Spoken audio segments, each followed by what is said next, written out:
नमस्ते दोस्तों, यहाँ पर हम लोग आरआरबी एनटीपीसी 2026 के सभी प्रश्नों को शिफ्ट वाइज कर रहे हैं।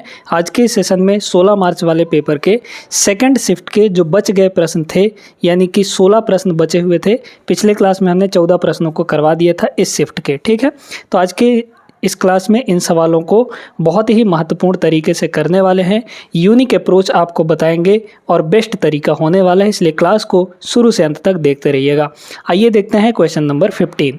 अगर आप लोग पूरा ये सीरीज़ फॉलो करना चाहते हैं तो प्लेलिस्ट बना दिए हैं, इसका लिंक आपको डिस्क्रिप्शन में मिल जाएगा। प्लेलिस्ट में जाके आप लोग डेली की डेली यहाँ पर क्लासेस कर सकते हैं। आइए देखिएगा, पहला सवाल बहुत ही महत्वपूर्ण है। इसको 1 सेकंड के अंदर आप लोग बना सकते हैं, लेकिन तब जब आपको सही कॉन्सेप्ट पता होगा। यहाँ पर बोला गया है प्रथम 62 समप्राकृत संख्याओं का औसत कितना होगा। एवरेज आपको पूछा गया है। ठीक है, तो आपको 2 चीज़ें बता दे रहे हैं।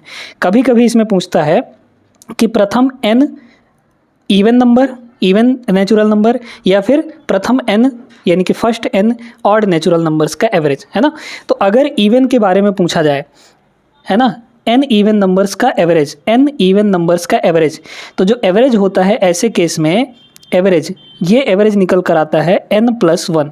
n का मतलब जितने डाटा यहाँ पर हैं, कितने समप्राकृत संख्याएं हैं, वो है n का वैल्यू। ठीक है, फिर इसके बाद अगर ऑड के लिए बोला जाए तो यहाँ पर अगर आपको ये पूछा जाता है कि फर्स्ट n ऑड नंबर्स का जो एवरेज होगा वो कितना होगा, वो भी नेचुरल नंबर्स, तो इसका जो एवरेज आता है वो कितना आता है, सीधे सीधे n ही आ जाता है। अगर आपको पूछा गया कि प्रथम 42 odd numbers, odd natural numbers का जो औसत होगा वो कितना होगा, तो सीधे सीधे n हो जाएगा। ठीक है, मतलब 42 ही हो जाएगा। अब इसमें देखिए n की वैल्यू कितनी है, पहले 62 इवन नंबर्स, यानी n कितना है यहाँ पर 62 है, तो बस इनका एवरेज कितना हो जाएगा, समप्राकृत संख्याओं का औसत पूछा है, तो एवरेज सीधे सीधे यहाँ पे निकल कर आएगा n+1 यानी कि 62 + 1, 62 प्लस यहाँ पर 1 यानी कि 63 इस क्वेश्चन का सही आंसर होगा। इसमें पेन भी नहीं चलाना था अगर आप कॉन्सेप्ट जानते तो। Option number B is the correct answer. आगे चलिए नेक्स्ट पर। अगला क्वेश्चन, 100 पुरुषों के लिए 26 दिनों का भोजन का प्रावधान है। यदि 50 पुरुष चले गए तो शेष पुरुषों के लिए वही भोजन प्रावधान कितने दिन तक चलेगा। ठीक है, सिंपल सा प्रश्न है। यहाँ पर 50 लोगों के लिए 16 दिन का भोजन का यहाँ पे प्रबंध किया गया है। ठीक है, 26 दिनों के लिए 50 पुरुष चले गए, है ना, 50 पुरुष यहाँ पर चले गए, यानी कि सिर्फ अब 50 ही बचे हुए हैं, क्योंकि टोटल 50 थे। तो उनके लिए यहाँ पर कितने दिन वही खाना चल जाएगा सीधे सीधे। तो यहाँ पर ये देखिए कि जो आपके पहले 100 थे, है ना, पहले 100 थे, इन 100 लोगों के लिए 26 दिन का खाना था, इन 100 लोगों के लिए 26 दिन का खाना था। और इतना ही खाना अब देखिए कि 50 पुरुष चले गए तो अब बचे कितने, 50। इन 50 लोगों के लिए कितने दिन का खाना बचेगा, तो डी हम मान लेते हैं। बस यहाँ से आपका आंसर आ जाएगा। 50 से ये 2 बार में आपका ख़त्म हो जाएगा, 26 दूना 52, यानी अब खाना जो है 52 दिन चलेगा। 52 दिन ऑप्शन नंबर सी होगा। आप इसको ऐसे भी समझ सकते हैं कि यहाँ पे पहले 100 पुरुष थे, 100 लोग थे, अब कितने हैं यहाँ पे, अब कितने हैं, 50 चले गए तो 50 बचे, यानी पुरुषों की संख्या आधा हो रही है ना, लोगों की संख्या आधा हो रही है। तो खाना जब ये आधा हो रहा है, तो चूंकि ये इन्वर्स प्रोपोर्शन में चीज़ें हो रही हैं, है ना, इन्वर्स प्रोपोर्शन में हो रही हैं, तो खाना डबल दिन चलेगा, है ना। अगर पुरुषों की संख्या आधी हो गई तो खाना डबल दिन तक चलेगा, मतलब 26 का डबल 52 हो जाएगा। तो ओरली बनाया जा सकता था इस सवाल को। बेहतरीन सवाल है दोस्तों। इस टाइप का सवाल बहुत जगह पूछा जाता है और रेलवे में भी पूछा गया। आपको सबसे बड़ा अनुपात बताना है, यानी कि सबसे बड़ा यहाँ पे फ्रैक्शन कह लीजिए। अनुपात का मतलब सीधे सीधे फ्रैक्शन में इसको बदला जा सकता है। तो 5/12, 5:12 है, मतलब 5/12 लिख लीजिए इसको, है ना। बहुत सिंपल तरीका आपको बताने जा रहे हैं। फिर यहाँ पे दूसरा क्या है, 14 और यहाँ पे 31, है ना। फिर तीसरा यहाँ पर 8 और 33 है, 8 और यहाँ पे 33 है ना। फिर इसके बाद यहाँ पर 17 है और 39 है, ठीक ना, 17 और 39 है। अब इसको आपको डिवाइड वगैरह ऐसे नहीं करना है जैसे आप नॉर्मली करते हैं। तो क्या करना है, सुनते जाइए। यहाँ पे आपको क्या करना है, सबसे बड़ा अनुपात पूछा गया है ना। एक चीज़ हम आपको बता देना चाहते हैं कि अगर आपके पास A/B में कोई चीज़ दिया गया है, तो ये जितना बड़ा होगा ओवरऑल पूरे फ्रैक्शन की वैल्यू उतनी ही कम हो जाएगी, है ना, उतनी ही छोटी होगी। अगर डिनोमिनेटर बड़ा है किसी चीज़ का तो ओवरऑल जो उस फ्रैक्शन की वैल्यू है वो कम हो जाएगी, और अगर नीचे वाला जितना छोटा है ओवरऑल फ्रैक्शन की वैल्यू उतनी बड़ी हो जाएगी। ठीक है, ये बात समझ में आ गई। उल्टा काम चलता है यहाँ पे। तो अब देखिए हम क्या करते हैं कि ऊपर और नीचे इस न्यूमरेटर से डिवाइड कर देते हैं। इससे होगा क्या कि 5 को 5 से डिवाइड करेंगे 1 बन जाएगा, और यहाँ पे 12 को 5 से डिवाइड कर लीजिए, 12 को 5 से डिवाइड करिए तो कितना होगा, कितना होगा यहाँ पे 2, और भाई देखिए ना 5 दूना 10 बचा 2 तो फिर 20 हो गया, 5 चौके 20, 2.4 आ जाएगा।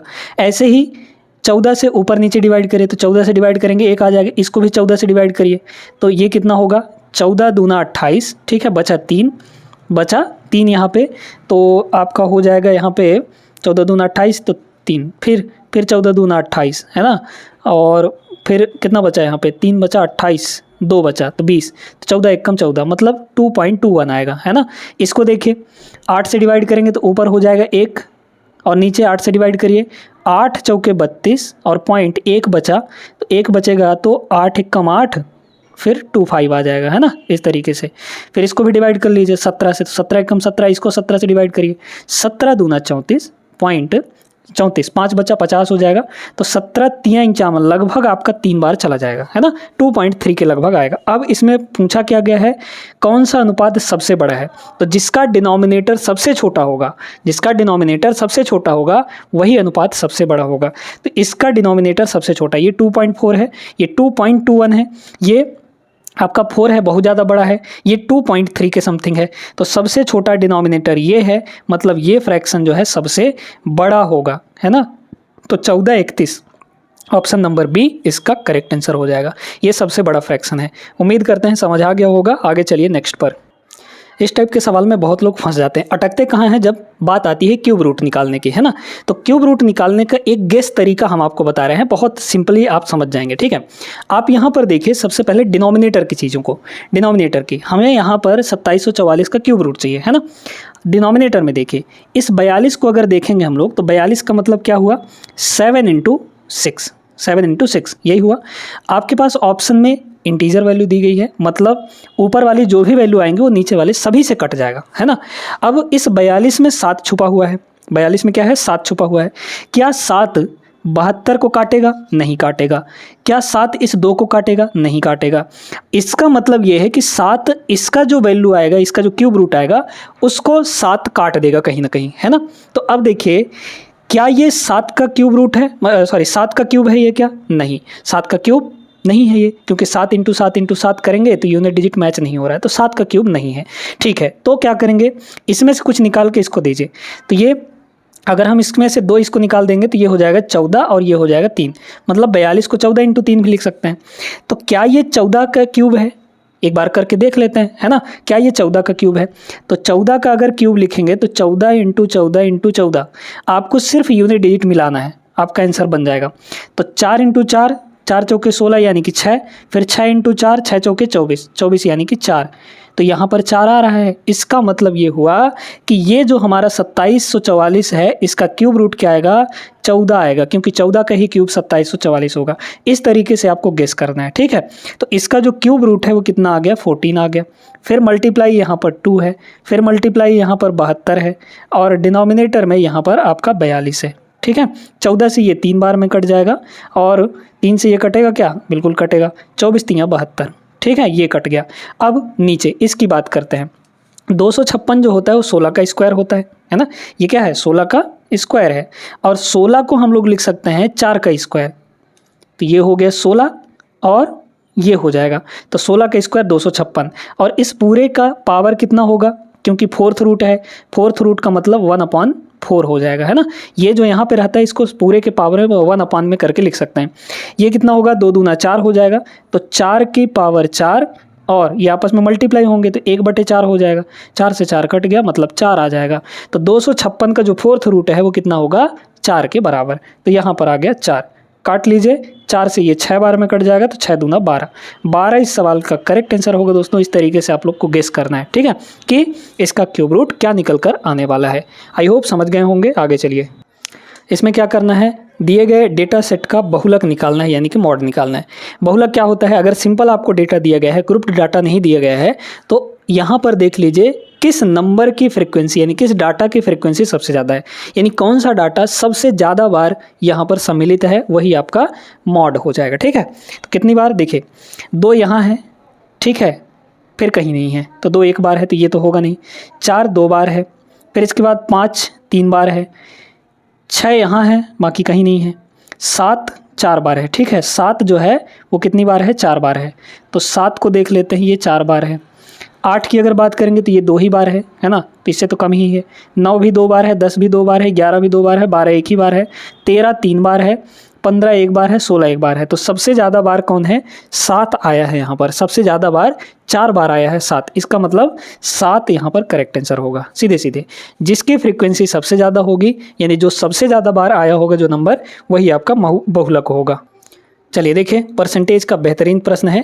ईंधन की कीमत में 3 क्रमिक महीनों में 40%, 60% और 60% की कमी आती है, लेकिन चौथे महीने में इसमें 70% बढ़ जाता है। इसकी मूल कीमत की तुलना में चौथे महीने में ईंधन की कीमत में प्रतिशत वृद्धि या कमी क्या होगी। ठीक है, सीधे सीधे रेशियो मेथड यहाँ पर आप लोग लगा लीजिए, है ना।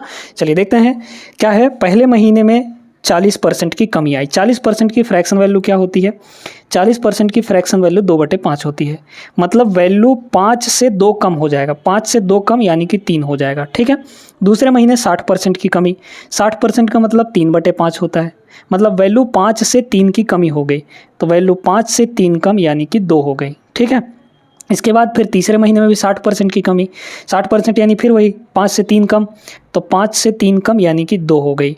फिर इसके बाद लेकिन चौथे महीने में 70% बढ़ गया, 70% का मतलब 7/10 है ना, 7/10 होगा, 70/100 यानी 7/10, तो 10 से वैल्यू 7 बढ़ जाएगी, तो 10 से वैल्यू क्या हो गई, 7 बढ़ गई यानी कि 17 हो गया। ठीक है, अब सीधे सीधे सबका मल्टीप्लाई कर लीजिए, सक्सेसिव निकाल लीजिए, है ना, सक्सेसिव यहाँ पर निकाल लीजिए। तो क्या करेंगे, सीधे सीधे इधर का मल्टीप्लाई और इधर का मल्टीप्लाई, लेकिन उससे पहले जो चीज़ें यहाँ पे कट जा रही हैं उनको काट भी लीजिए, है ना। कौन कौन कट रहा है, 2 से जरूर ये कट रहा है, तो ये आपका 5 आ जाएगा। सभी को मल्टीप्लाई करेंगे, 5 × 5 × 5 × 5 मतलब 25 × 25 625, ये आ जाएगा 625, मतलब वैल्यू 625 से कहाँ पहुँची है देखिएगा, 17 × 3 = 51, 51 का डबल, 51 का डबल है ना, 51 का अगर डबल करेंगे तो 102 आ जाएगा, मतलब वैल्यू यहाँ पर 625 से 102 हो गई है, बहुत ज़्यादा घट गया है, कमी हो रही है, दिख रहा है साफ साफ। कितने की कमी हो गई यहाँ पे बताइए, 25 में 2 गया, 23 आ गया, और 523 की कमी किस पे, 625 पे, है ना। 625 शुरू में था, शुरुआती वैल्यू नीचे रहती है, और इसको परसेंटेज में चेंज करना है तो 100% से मल्टीप्लाई कर लीजिए। 25 से काट लेंगे हम लोग, 25 से इसको काटेंगे 4 बार में, 25 से इसको काटेंगे ये 25 बार में कट जाएगा। ठीक है, अब एक काम करते हैं हम लोग यहाँ पे, है ना, एक काम करते हैं, काम ये करते हैं कि इसमें 4 का मल्टीप्लाई कर देते हैं तो ये 100 बन जाएगा, 4 का इसमें मल्टीप्लाई कर देते हैं तो ऊपर भी 4 से मल्टीप्लाई करना पड़ेगा, तो ये बन जाएगा 16, 16 से इसमें मल्टीप्लाई कर लीजिए। यूनिट डिजिट लगा सकते हैं क्या, 16 3 48 यानी कि 8 आएगा लास्ट में, लेकिन डिक्रीज होगा तो इंक्रीज वाले ऑप्शन नहीं होंगे, पहला ऑप्शन नहीं होगा, सी ऑप्शन नहीं होगा, है ना, सी ऑप्शन नहीं होगा। डी ऑप्शन में क्या है, लास्ट में 8 है, यहाँ पे भी लास्ट में 8 है। ठीक है, कोई दिक्कत नहीं है, बी और डी हमारा आंसर हो सकता है कोई एक। इसके बाद और आगे चलिए, यहाँ पर सेकंड डिजिट, तो 4 के 16, 16 3 48, 48 का मतलब 8 बचा 4, है ना, फिर 16 दूना 32, 32 और 4 यहाँ पे 36 हो जाएगा, यानी कि 68 आएगा, क्योंकि डिवाइड बाई 100 है तो 2 डिजिट छोड़ के आपका पॉइंट लगेगा, मतलब 0.68 आएगा, 0.68 ऑप्शन नंबर डी में, डिक्रीज बाई यहाँ पर 83.68, ये आपका करेक्ट आंसर होगा। दोस्तों अच्छे से क्लियर हो गया होगा, आगे चलिए नेक्स्ट पर। अब ये जो इक्वेशन दिख रहा है आपको, इसको आपको सॉल्व नहीं करना, बाई ऑप्शन निपटाने वाले हैं इस सवाल को। ठीक है, देखते जाइए, किसी एक इक्वेशन को उठा लीजिए, क्योंकि जब आप ऑप्शन को देखेंगे तो हर जगह वैल्यू अलग अलग है, हर जगह वैल्यू अलग अलग है, कुछ ना कुछ डिफरेंस है, और अगर डिफरेंस है तो हम ऑप्शन से इस सवाल को लगा सकते हैं।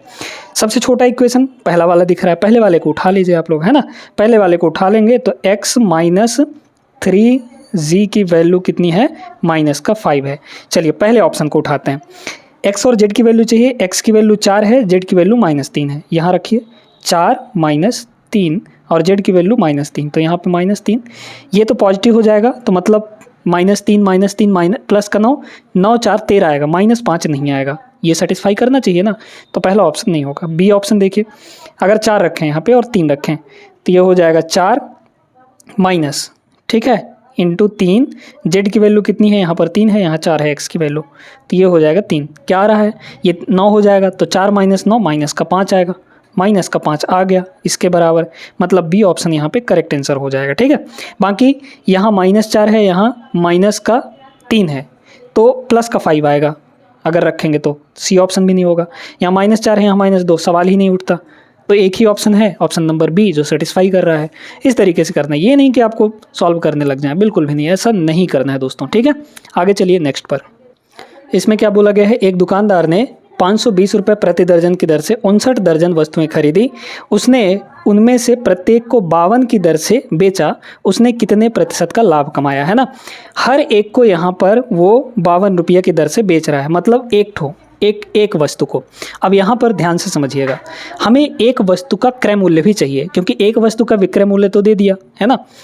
तो भाई बताइए कि यहाँ पर ये जो है 59 दर्जन, ठीक है, ये जो था प्रति दर्जन इतना खरीद रहा है, मतलब इसका ये हुआ कि भैया जो 12 वस्तुएं हैं, प्रति दर्जन का मतलब 12 वस्तुएं वो 520 रुपये में खरीद रहा है, तो एक वस्तु कितने में खरीदेगा, डिवाइड बाई 12 कर लेंगे हम लोग, तो ये आ गया यहाँ पर एक वस्तु का क्रय मूल्य, खरीदी मूल्य। ठीक है, ठीक ना। अब इसके बाद एक वस्तु का ये क्रय मूल्य है, अब यहाँ पर एक वस्तु का सेलिंग प्राइस कितना है, 52 रुपया है, तो ये हो जाएगा आपका 52 रुपये। ठीक है, सीपी और एसपी का हमने रेशियो ले लिया। अब सिंपल हो गया ये, कैसे, 52 एकम 52 और ये 10 से कट जाएगा, है ना, तो इधर रहने दीजिए 10 को, ये 12 डिनोमिनेटर में, उधर चला जाएगा 12, है ना, तो यहाँ पर ये हो गया, मतलब कितने का प्रॉफिट हुआ, 2 का प्रॉफिट, 10 का खरीदा 12 में बेचा, 2 का प्रॉफिट किस पर, 10 पर। ठीक है, तो 2/10 का मतलब 20% आएगा, 1/10 का मतलब 10%, तो 2/10 का मतलब 20%, 20% का profit, option number D. Simple सा सवाल था ये, आगे बढ़िए। देखिएगा बहुत ही आसान सा प्रश्न है ये, तो ओरली भी बन जाएगा। देखिए यहाँ पे अगर देखा जाए तो पहले आप इंटीजर वैल्यू जो हैं, मतलब डेसिमल वाले जो हैं, उनको घटा बढ़ा लीजिए, तो ये 3.75 और ये माइनस का 3.5 है, तो अगर 3.75 में से 3.50 घटाएंगे, 75 में से 50 गया तो 25 आएगा, पॉइंट का 25 बनेगा यहाँ पे पॉजिटिव, और 3 - 3 तो 0 आ जाएगा, मतलब कि 0.25 बना।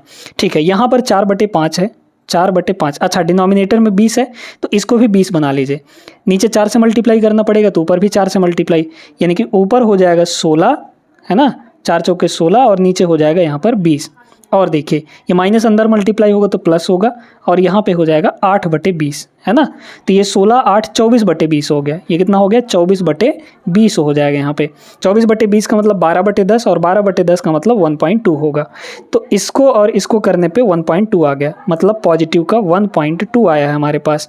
बस जोड़ लीजिए तो 1.45 होगा, है ना, 1 पॉइंट, क्योंकि इसको 0 लिखेंगे, तो 20 और 25 45 और 0.1, है ना, तो 1.45 ऑप्शन नंबर फर्स्ट। सिंपल सा, बहुत आसान सा प्रश्न था ये। इस सवाल को देखिएगा, कंपाउंड इंटरेस्ट का सवाल है, इसमें बोला नहीं है कंपाउंड, लेकिन आपको यहाँ पे दिमाग थोड़ा लगाना पड़ेगा। बोला क्या है, 28,450 रुपये की राशि वार्षिक रूप से संयोजित, ये जो संयोजित बोला जाता है इसी का मतलब होता है कंपाउंड। ठीक है, 20% के रेट से कंपाउंड हो रहा है, और 2 वर्ष के बाद जसप्रीत द्वारा प्राप्त कुल राशि कितनी होगी। ठीक है, प्राप्त कुल राशि कितनी होगी, हर साल 20% का ब्याज लग रहा है, मतलब यहाँ पर 20% का फ्रैक्शन वैल्यू क्या होता है, 1/5, है ना, तो हर एक साल पैसा जो है 5 रुपये पर 1 रुपये ब्याज लगेगा, यानी कि पैसा 5 से 6 रुपये हो जाएगा। ठीक है, तो ओरिजिनली हमारे पास पैसा है कितना, 28,450। ध्यान से देखते जाइए कैसे निपटाएंगे। ठीक है, पहले साल, क्योंकि 2 साल बाद, हर साल 20%, तो पहले साल क्या होगा, 5 से वैल्यू 1 बढ़ेगी, है ना, ब्याज लगेगा 1 रुपये, 5 पर 1 रुपये, तो पैसा कितना हो जाएगा, 5 + 1 6 रुपये हो जाएगा, यानी कि फ्रैक्शन हमारा बना 6/5, डिनोमिनेटर में 5 रहेगा। पहले साल का हो गया। सेम दूसरे साल का भी, क्योंकि 20% फिर से लगना है, तो फिर से यहाँ पर 6/5 होगा, मतलब हमारा जो आंसर होगा यहाँ पे, इसको सॉल्व करने के बाद आएगा। अब आपको सॉल्व नहीं करना है, ठीक है, सॉल्व यहाँ पे नहीं करना है। इस 6 में 3 है, इस 6 में 3 है, तो अगर इन दोनों को मल्टीप्लाई करेंगे तो कहीं ना कहीं 3 × 3 9 आएगा, 9 का कोई मल्टीपल आएगा, और 9 डिनोमिनेटर में कहीं से कटेगा भी नहीं, मतलब 9 का मल्टीपल हमें खोजना है बस। 9 का मल्टीपल कौन सा ऑप्शन है देख लीजिए, यहाँ पे अगर देखा जाए तो 6 और 4 10, 2 12, 12 4 16, 16 9 से नहीं कटता, ये ऑप्शन नहीं होगा। यहाँ देखिए 9 कट जाएगा, फिर 6 4 10 8 18, 18 9 से कट जाता है, ये हो सकता है। ये 9 कट जाएगा, 8 4 12, 12 5 17, 17 9 से नहीं कटता, ये ऑप्शन नहीं होगा। फिर इसके बाद देखिए 6 2 8 1 9, 9 कट गया 9 से, और 4 1 5, 9 से नहीं कटता, ये ऑप्शन नहीं होगा हमारा। मतलब एक ही ऑप्शन है, ऑप्शन नंबर बी, जो इसका करेक्ट आंसर होगा। अच्छा, यूनिट डिजिट भी देख सकते हैं अगर आप लोग देखना चाहें तो, नहीं फिलहाल नहीं देखिए, ठीक है, क्योंकि यहाँ पे 25 से फिर उसको काटना पीटना पड़ेगा। तो यहाँ पे ऑप्शन नंबर बी इसका करेक्ट आंसर होगा। इस टाइप के सवालों को दोस्तों हमने कई बार करवाया है आपको। इसमें अलजेब्रा का फॉर्मूला लगता है, आप इसको डायरेक्टली सॉल्व नहीं कर सकते हैं ना, क्योंकि अगर आप इन सबको मल्टीप्लाई करने लगे तब तो जमाना बीत जाएगा, है ना, ऐसे नहीं करना है। 732 732 732, यानी कि अगर हम 732 को ए मानेंगे, ए मान लेंगे अगर इसको, तो ए इंटू ए 3 बार मल्टीप्लाई हुआ, मतलब ए का क्यूब हो गया। ठीक है, ध्यान से देखते जाइए, ए का क्यूब प्लस, यहाँ प्लस लगा है। अगर हम 268 को b मानेंगे तो b प्लस इंटू बी यानी b का क्यूब हो जाएगा, तो ये हो गया b का क्यूब। अच्छा, डिनोमिनेटर में देखिए क्या चीज़ दिया है, हमने क्या किया यहाँ पर इस 7 ये है ना यहाँ पे, अच्छा डिवाइड बाई 10 करना पड़ेगा, ठीक है कोई बात नहीं है, डिवाइड बाई अगर यहाँ पे हम लोग 10 कर लेते हैं, ठीक ना। तो इसको डिनोमिनेटर में 10 मान लीजिए, तो ये भी डिवाइड बाई 10 हो जाएगा, मतलब यहाँ 100 आएगा, नीचे यहाँ भी 100 आएगा, नीचे यहाँ भी 100 आएगा। तो डिनोमिनेटर का 100 हम लोग ले लेते हैं कॉमन, मतलब 1/100 यहाँ पर कॉमन ले लेते हैं। ठीक है, इससे फ़ायदा क्या हुआ अब देखिएगा, क्योंकि ये तो हमारा बन चुका था कितना, 732/10, 732/10 यानी कि 732 इंटू 732 डिवाइड बाई 100 हो चुका था, 10 इंटू 10। ठीक है, उस 100 को यहाँ से नीचे से हमने कॉमन ले लिया। ये a इंटू ए है, मतलब a का स्क्वायर, प्लस ये b था, हमने 268 को b माना था, तो b इंटू बी का स्क्वायर बनेगा, माइनस ये a है ये b है ना, 732 a था ये b था, तो माइनस का a भी बन जाएगा यहाँ पे। अब एक फार्मूला, 2 फार्मूले एक्चुअली हम यहाँ पे बता दे रहे हैं। a cube plus b cube का जो फार्मूला होता है, ये होता है दोस्तों, अगर प्लस लगा है तो शुरू में a प्लस b लिखेंगे, और ब्रैकेट में यहाँ पर फिर मल्टीप्लाई में होता है a square plus B square, और अगर ये प्लस वाला है तो माइनस ए बी हो जाता है यहाँ पे। ठीक, ऐसे ही a cube minus B cube का फार्मूला क्या होता है, माइनस का फार्मूला, अगर यहाँ माइनस है तो a माइनस बी होगा शुरू में, फिर यहाँ पे a स्क्वायर प्लस आपका बी स्क्वायर, और अगर यहाँ माइनस लगा है तो ये प्लस का ए बी हो जाएगा। ठीक है, ये तो अब अगर देखा जाए तो ये पूरे की वैल्यू क्या होगी, इसको बताइए। ये a cube plus b cube है, डिनोमिनेटर में आपका ये है, मतलब इस चीज़ को अगर हम इधर ले आए तो नीचे चला जाएगा, मतलब बनेगा ये a cube plus b cube upon a square plus B square minus a b, जो कि ये है, और इसकी वैल्यू क्या आएगी, सिर्फ a प्लस बी आएगी।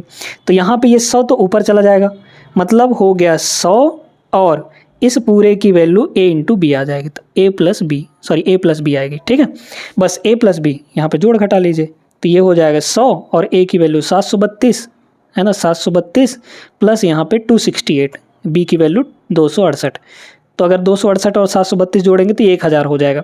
तो 1000 की मल्टीप्लाई 100 में करेंगे तो 1000, मतलब फिर इसके बाद 2 जीरो, तो 1 के बाद 5 जीरो आएंगे, 1 के बाद यहाँ पे 3 2 5, ये 5 जीरो, ऑप्शन नंबर सी इसका करेक्ट आंसर होगा। ठीक है, अच्छा सवाल था, बढ़िया था, आगे चलिए।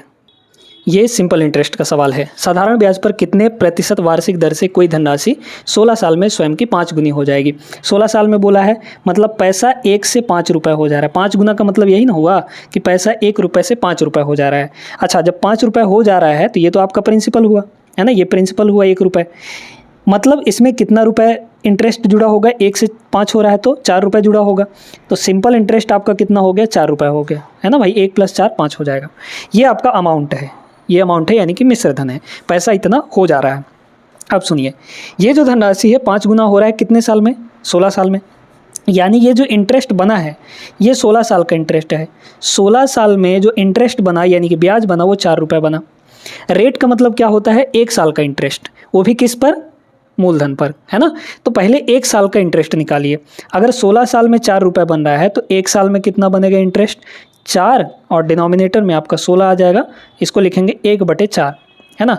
ये 1/4 जो इंटरेस्ट लग रहा है, 1/4 जो इंटरेस्ट लग रहा है, ये किस पर है, रेट अगर निकालना चाहें तो किस पर, डिनोमिनेटर में यहाँ पे आपका प्रिंसिपल होगा, और प्रिंसिपल 1 रुपया है, यही आपका होगा यहाँ पे। अब इसको परसेंट में बदलना चाहें तो 100% से मल्टीप्लाई, तो 1/4% 25%, ख़त्म कहानी। तो 25% का यहाँ पे रेट होगा, ऑप्शन नंबर बी। इस तरीके से इस टाइप के सवाल को लगाना है। ये जो सवाल था ये हर एक शिफ्ट में देखने को मिला है, तो आप 2 सेकंड के अंदर इस टाइप के सवालों को लगा सकते थे, है ना। यहाँ से भी देख के बता सकते थे कि 1/4 का मतलब 25%, क्योंकि डिनोमिनेटर में एक ही रहेगा तो 1/4 ही आएगा, उससे आपको फ़र्क नहीं पड़ने वाला है, ठीक है ना। आगे बढ़िए नेक्स्ट पर।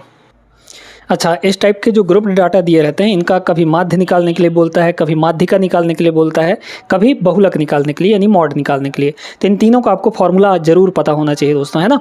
तो यहाँ पर हम लोग बात करेंगे कि इस टाइप का जब भी ग्रुप डाटा दिया रहेगा तो इसका मॉड निकालने के लिए फॉर्मूला क्या आएगा, है ना।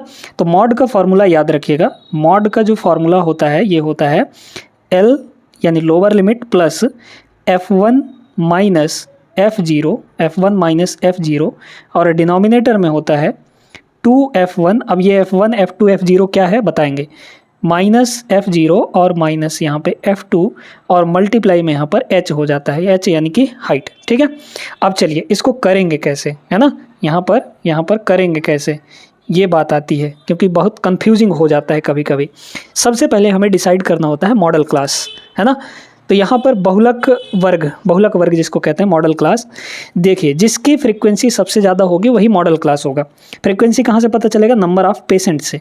नंबर ऑफ़ पेशेंट यहाँ 36, 29, 35, 22, 18, 38, 26, सबसे ज़्यादा कौन है, 38 है। ये आपका मॉडल क्लास हो, मतलब कि इसके ऊपर जस्ट यही वाला मॉडल क्लास हो गया। इस मॉडल क्लास में ये जो लोअर लिमिट है ये आपका L की वैल्यू होगी यानी 70 हो जाएगा। इसके बाद जो यहाँ पर F1 है, F1 वो ये वाला कहलाएगा F1। F0 इसके जस्ट पहले वाला कहलाता है, ये F0 होगा, है ना। और इसके जस्ट बाद वाला ये आपका F2 होता है। ये क्या होता है, F2 होता है। बस इस फॉर्मूले में रख लीजिए। कितना आएगा मॉडल या मॉड कितना होगा, L लोअर लिमिट कितना है 70, तो 70 प्लस यहाँ पे F1 माइनस F0, ये F1 है 38 माइनस F0, तो यहाँ पे हो जाएगा 38 माइनस F0 18 है। डिनोमिनेटर में 2F1 38 का डबल करिए, 38 दूना 76, है ना, माइनस F0 कितना है 18 है, ये हो गया 18, माइनस F2 कितना है 26 है, तो ये हो जाएगा 26, इनटू में यहाँ पर हाइट। अब देखिए हाइट कैसे पता करेंगे, इन दोनों के बीच का डिफरेंस, वर्ग अंतराल जो है इनके बीच का डिफरेंस, 30-40 10 का अंतर, 40-50 10 का अंतर, है ना। तो H आपका कितना हो जाएगा 10। अब इसे सॉल्व करना है, मेन बात यहाँ पर आती है इसको सॉल्व करना। ऊपर कितना होगा 20, हाँ ठीक है 20 हो जाएगा। तो हमारे पास हुआ 70 प्लस ऊपर कितना हुआ 20, डिनोमिनेटर में कितना होगा इसको देखिए 76 माइनस 26 50 माइनस 18 32, तो ये हो जाएगा आपका 32।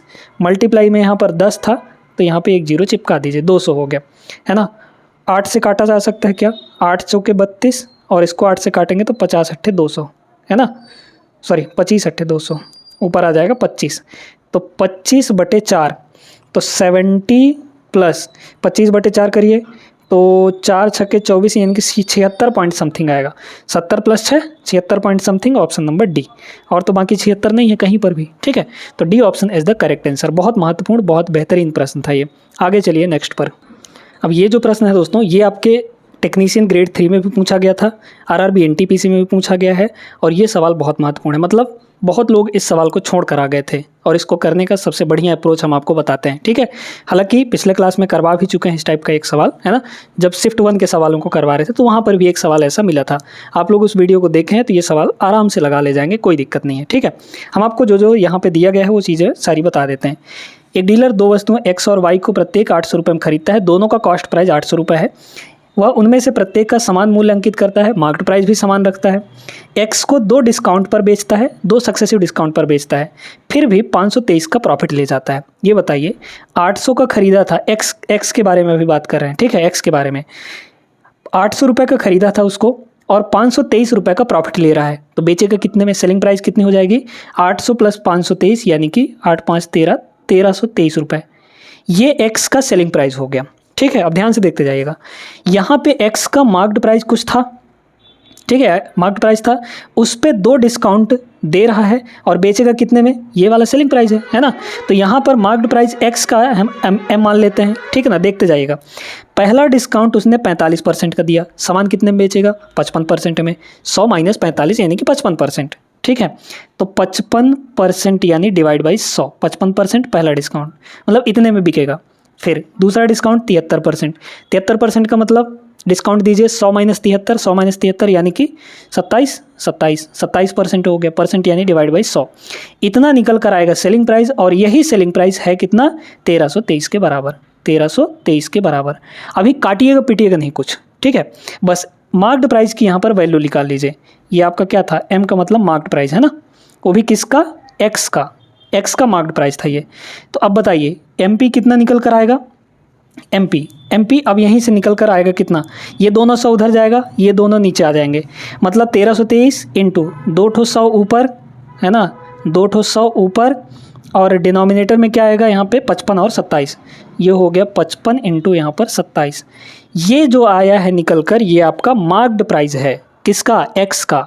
और जितना एक्स का मार्क्ड प्राइस होगा वही वाई का भी मार्क्ड प्राइस होगा, है ना, वही आपका वाई का भी मार्क्ड प्राइस होगा। तो ये जो है वाई का भी मार्क्ड प्राइस है, क्योंकि दोनों का मार्क्ड प्राइस सेम था।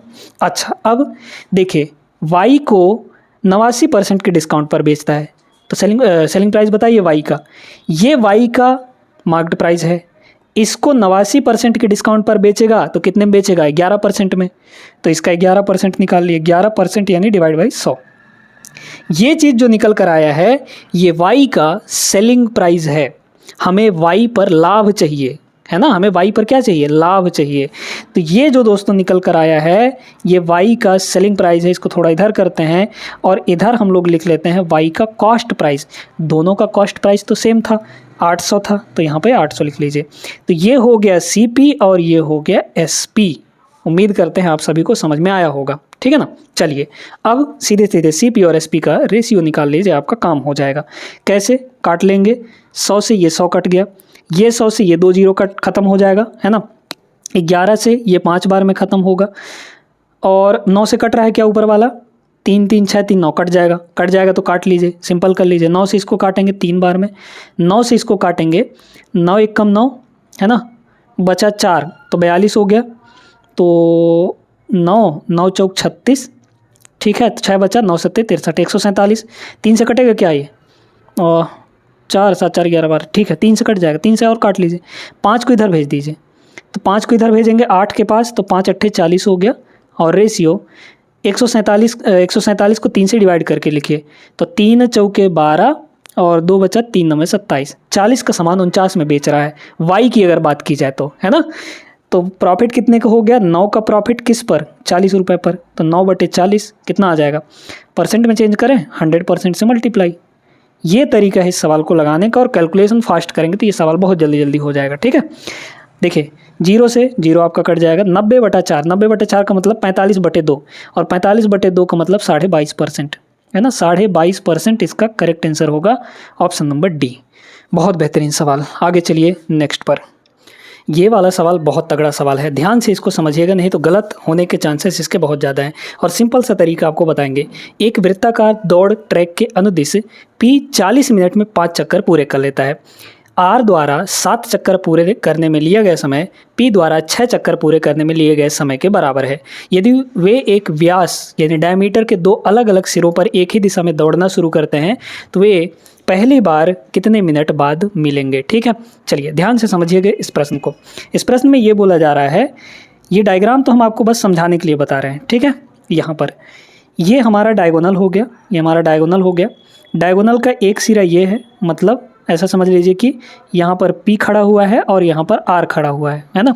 अब देखिए P कह रहा है कि 40 मिनट में 5 चक्कर पूरे कर ले रहा है, 40 मिनट में 5 चक्कर पूरे कर ले रहा है। तो इसका मतलब क्या हुआ कि एक चक्कर कितने मिनट में पूरा करेगा, भाई 5 चक्कर वो 40 मिनट में पूरा करा है, तो एक चक्कर कितने मिनट में, 8 मिनट में पूरा करेगा, है ना, 8 मिनट में पूरा करेगा। ये P के बारे में है, P एक चक्कर 8 मिनट में पूरा कर लेगा, ठीक है। अच्छा ये बात समझ में आ गई, पूरा एक चक्कर। अब इसके बाद इसको देखिए, R द्वारा 7 चक्कर पूरे करने में लिया गया जो टाइम है वो P द्वारा 6 चक्कर पूरा करने में लिए गए समय के बराबर है। टाइम हो गया कांस्टेंट, P और R के लिए टाइम हो गया कांस्टेंट। तो यहाँ से P लिख लीजिए, यहाँ पे R लिख लीजिए। अगर हम ये कहें कि डिस्टेंस का अगर रेशियो देखा जाए तो डिस्टेंस कितना, R जो है 7 चक्कर चला और P जो है उतने समय में 6 चक्कर चल रहा है, तो ये डिस्टेंस का रेशियो हो गया। अगर डिस्टेंस का रेशियो ये है और टाइम कांस्टेंट हो जाए, टाइम अगर कांस्टेंट है दोस्तों तो डिस्टेंस और स्पीड दोनों का रेशियो सेम हो जाता है। तो स्पीड का रेशियो कितना होगा बताइए, सेम होगा। ये 6 यूनिट और ये आपका 7 यूनिट हो जाएगा, है ना, ये आपका 7 यूनिट हो जाएगा। अब सुनते जाइए, यहाँ पे आप इस पूरे एक चक्कर को कुछ ना कुछ वैल्यू मान लीजिए, है ना, कुछ ना कुछ वैल्यू मान लेते हैं। तो एक सिंपल सा नंबर मानिए, मान लेते हैं कि यहाँ से यहाँ तक ये 100 मीटर है, 100 मीटर, और इधर से इधर ये भी 100 मीटर ही होगा, क्योंकि आधा आधा पे बांट देता है, डायगोनल डायमीटर जो है आधा आधा पे बांट देता है। तो ये आधा 100 मीटर, ये आधा 100 मीटर, यानी कि टोटल 200 मीटर है ना, टोटल 200 मीटर है। तो इसमें कह रहा है पी का अगर स्पीड देखा जाए, पी का अगर स्पीड देखा जाए तो भाई एक चक्कर का मतलब 200 मीटर। अगर 200 मीटर 8 मिनट में तय कर रहा है तो पी का जो स्पीड होगा, स्पीड पी का जो स्पीड होगा क्या होगा, distance upon time. Distance total कितना चल रहा है, 200, डिस्टेंस 200 डिवाइड बाई कितना टाइम ले रहा है, 8 मिनट ले रहा है। इसको मीटर पर मिनट में ही रहने दीजिए, कोई दिक्कत नहीं है, ठीक है। अगर इसको हम लोग काटें तो पी का स्पीड 25 × 200 25 मीटर पर मिनट आ जाएगा, 25 मीटर पर मिनट ये आ जाएगा आपका, ठीक है। ये आपका डिस्टेंस आ गया, स्पीड आ गया पी का। अब ध्यान से सुनते जाइए, पी मतलब ये 6 यूनिट की वैल्यू, तो 6 की वैल्यू कितनी है यहाँ पे, ये स्पीड है ना, पी का स्पीड 6 यूनिट है, और एक्चुअल में स्पीड कितना है 25, तो 6 की वैल्यू 25 हो गई। अब सुनिए, यहाँ पे बोला जा रहा है तो वो पहली बार कितने मिनट बाद मिलेंगे, ये बताइए। अगर उनको मिलना है तो पी यहाँ से शुरू कर रहा है और आर यहाँ से शुरू कर रहा है, इधर एक ही डायरेक्शन में ना, एक ही दिशा में। एक ही दिशा का मतलब क्या है, ये इधर जाएगा। आर की स्पीड ज़्यादा है, आर की 7 यूनिट है, पी की 6 यूनिट है, आर की स्पीड ज़्यादा है, तो मतलब ये इसको जाके कहीं ना कहीं पकड़ लेगा। और पकड़ने के लिए दोस्तों आर को कितना कवर करना पड़ेगा, सिर्फ यही दूरी तो कवर करना पड़ेगा। आर को पहली बार पकड़ने के लिए कितना डिस्टेंस कवर करना पड़ेगा, 100 मीटर डिस्टेंस कवर करना पड़ेगा सिर्फ और सिर्फ। तो हमें टाइम निकालना है, मतलब पकड़ने के लिए कितना टाइम लगेगा, तो टाइम इज इक्वल टू क्या होता है, डिस्टेंस अपॉन स्पीड। डिस्टेंस कितना कवर करना पड़ेगा, 100 मीटर अपॉन, अब हमें स्पीड लिखना है। तो स्पीड चूंकि दोनों मूव कर रहे हैं, दोनों चल रहे हैं, तो रिलेटिव स्पीड निकलेगा यहाँ पे। अच्छा, एक ही डायरेक्शन में चल रहे हैं तो रिलेटिव स्पीड घट के आता है, तो रिलेटिव स्पीड घटाइए। आर का 7 यूनिट है, पी का 6 यूनिट है, तो दोनों का डिफरेंस कितना आएगा, 1 यूनिट आ जाएगा, आएगा कि नहीं, मतलब ये 1 यूनिट होगा। 1 यूनिट का मतलब क्या, एक्चुअल में कितना होगा, एक्चुअल में भाई देखिए 6 की वैल्यू 25 है, तो 1 की वैल्यू कितनी होगी, हमें यहाँ पर 1 की वैल्यू लिखनी है। 1 की वैल्यू बताइए, 25/6 हो जाएगा, 25 डिवाइड बाई यहाँ पर 6, ये एक्चुअल आएगा मीटर पर मिनट में, है ना, मीटर पर मिनट में। तो हमें नीचे यहाँ पे स्पीड रखनी है, स्पीड कितना है 25/6, वो भी रिलेटिव स्पीड 25/6, 6 ऊपर चला जाएगा, 25 से ये 4 बार में कटेगा, तो 6 ऊपर जाके 24 से मल्टीप्लाई, 6 चौके 24 मिनट बाद आर जो है पी को पकड़ लेगा, इन्हें दोनों मिल जाएंगे 24 minute. Option number C is the correct answer. ये सबसे बेहतरीन तरीका था इस सवाल को लगाने का, बाकी और कोई तरीका लगाएंगे तो आप उलझ जाएंगे। उम्मीद करते हैं ये सेशन पसंद आया होगा। वीडियो अगर अच्छी लगी हो तो लाइक कर दीजिएगा दोस्तों, चैनल को सब्सक्राइब करना नहीं भूलना है। मिलेंगे नेक्स्ट क्लास में, तब तक के लिए जय हिंद।